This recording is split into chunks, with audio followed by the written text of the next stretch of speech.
Bonjour, je voudrais vous parler aujourd'hui d'un sujet important dans les relations amoureuses. Il s'agit de la dépendance affective. C'est une thématique qui revient souvent dans les questions qui me sont posées et je voulais profiter d'une vidéo pour faire un peu un point sur cette question.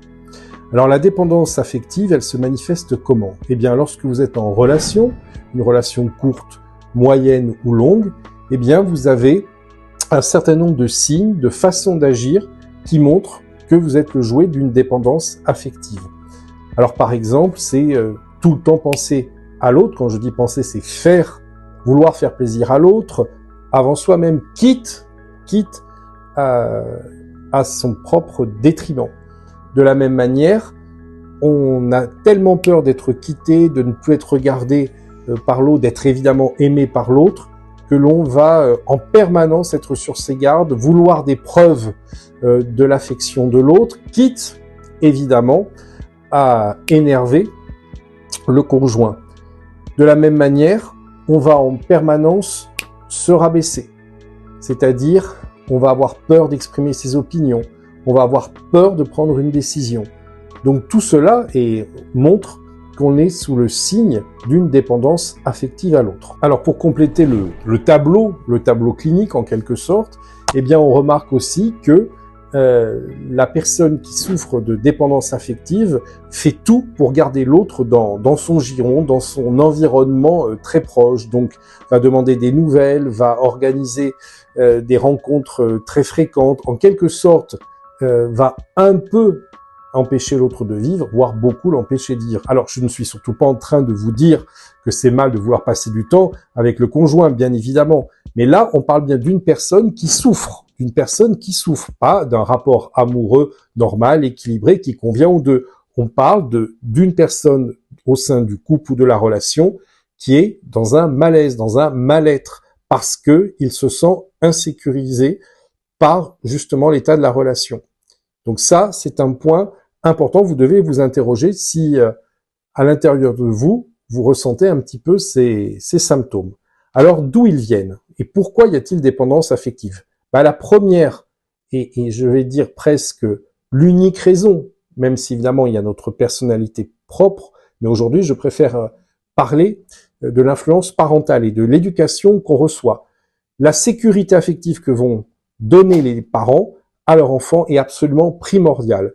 C'est-à-dire que des parents qui sont évitants, c'est-à-dire qui ne montrent pas forcément un grand attachement par des gestes, par des mots à leur enfant, ou bien des parents qui ont une affection fluctuante. Des fois, c'est l'amour fou, on couvre de cadeaux l'enfant, et puis des fois, on lui parle pas, on ne sait pas pourquoi, l'enfant ne sait pas pourquoi, mais les parents sont très distants vis-à-vis de lui, ce qui va, lui, le bouleverser intérieurement, et il va construire une idée que dans la relation affective, celle-ci ne peut pas rester sur le long terme à un niveau convenable, à un niveau enrichissant, qu'à un moment ça s'arrête. Et évidemment, devenu adulte, on va tout faire pour éviter que cela se reproduise.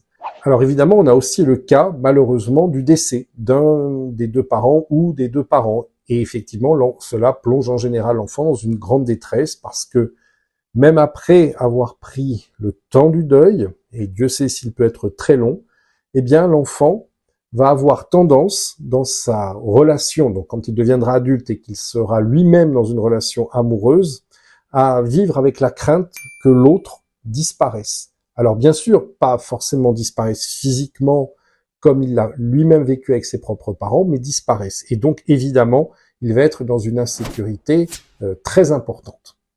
Je vous ai parlé donc des causes venues de l'enfance qui pouvaient conduire à une sorte de dépendance affective lorsqu'on est adulte. Mais il en existe d'autres. J'en ai repéré 3, même s'il y en a bien d'autres à partager. L'hypersensibilité, le haut potentiel, et puis un syndrome de stress, de trauma, de stress post-traumatique ou de trauma non résolu. Et on pourrait évidemment rajouter le deuil, mais je le mets dans les traumas. Alors, l'hypersensibilité, pourquoi? Eh bien, l'être hypersensible va regarder, analyser, capter les mots, mais aussi les attitudes du conjoint, la façon dont les phrases sont prononcées, la vitesse des mots. Et tout ça va lui servir à échafauder, et c'est là que ça pose problème, une interprétation de la réalité. Et souvent, si je suis dépendant affectif, eh ben, je vais construire évidemment une interprétation négative de la réalité. Si mon conjoint me parle comme ça, ou si mon conjoint reste dans le silence, ou si mon conjoint ne me propose pas ça, ou a décidé sans moi, etc., ça veut dire qu'il ne m'aime pas. Alors le haut potentiel, ça peut paraître curieux, mais oui, assez souvent, il fait preuve de dépendance affective. Tout simplement, pourquoi ? Parce que dès son jeune âge, il se sent différent des autres, pas forcément accepté et surtout pas forcément compris. Donc, ça débouche sur quoi ? Bah, sur une estime de soi, une confiance en soi plutôt faible.